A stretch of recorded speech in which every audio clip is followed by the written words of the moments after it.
అందరికీ నమస్తులు. మనం వేసవి సెలవుల్లో నేర్చుకుంటున్నటువంటి పద్యాల్లో భాగంగా అకారాది క్రమంలో నేర్చుకుంటున్నాం. అందులో ఈరోజు 8వ రోజు, మే నెల 1వ తేదీ.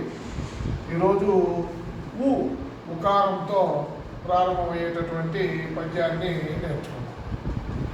ఉపకారికి ఉపకారము విపరీతము కాదు సేయ వివరింపంగా, అపకారికి ఉపకారము నెపమెన్నక చేయువాడు నేర్పరి సుమతి. మరొక ఉపకారికి ఉపకారము విపరీతము కాదు సేయ వివరింపంగా, అపకారికి ఉపకారం నెపమెన్నక చేయువాడు నేర్పరి సుమతి.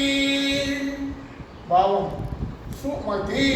సు అంటే మంచి, మతి బుద్ధి గలవాడా, మంచి బుద్ధి గలవాడా అని సుమతి శతకర్త భజన పద్యాలన్నింటిలోనూ తన యొక్క మొకటాన్ని తెలియజేస్తాడు. ఉపకారికి అంటే మేలు చేసినటువంటి వాళ్లకు మేలు చేయటం అనేటటువంటిది గొప్ప విషయమేం కాదు. అంటే నీకు మేలు చేసిన వాళ్లకు, ఉపకారం చేసిన వాళ్లకు ప్రత్యుపకారం చేయటమే గొప్ప కాదు.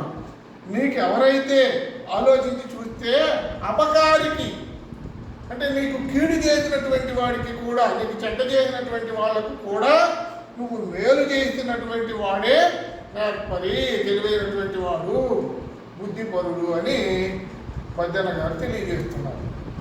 అంటే నీకు మేలు చేసినటువంటి వాళ్ళకు మేలు చేయటం అనేది గొప్ప విషయమేం కాదు. నీకు చెడు చేసినటువంటి వాళ్ళకు కూడా నువ్వు మేలు చేస్తే అప్పుడు నువ్వు గొప్పవాడు అవుతావు అని దీని భావం. ఇప్పుడు నేను చెప్తాను, మీరు చెప్పండి.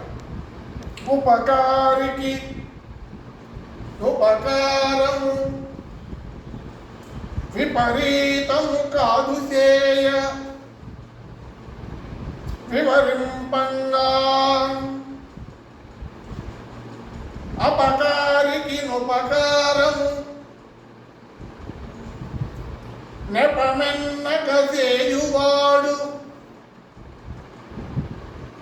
నేర్పరి సుమతి.